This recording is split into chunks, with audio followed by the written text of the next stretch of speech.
We're in Hampden today Or Mount Vision Road. It's Brad, the mortgage guy, and this is your local look. We're here with Liz. Liz, you got this great place on top of a mountain with awesome views. Beautiful views. Why don't you take us in, show us around, maybe show us some of the views from the balconies, all that kind of good stuff. All right, let's go. Let's do it. Come through the sliding glass door right into our living room, and we have the kitchen here on the left and a full bathroom on the first floor. Yes, both the kitchen and this full bathroom are both updated. In the living room is a stunning fireplace that was original to the hunting cabin that was here before. We're gonna start heading upstairs. What do we got, Liz? Tell us about it. We're looking at the main bedroom, which has an ensuite, a lovely view, and a spa tub. All right, so total we have up here then is 3 bedrooms. Yep, 3 bedrooms and a full bath. And I love the view off of this other bedroom with the deck. That's awesome too. It looks like outside we have a really nice fire pit as well.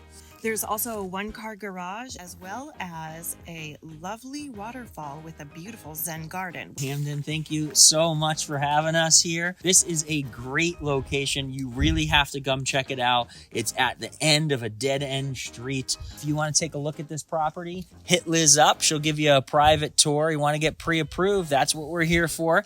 It's Brad, the mortgage guy. This has been your local look. We're out of here, Hampden. We'll see you next time.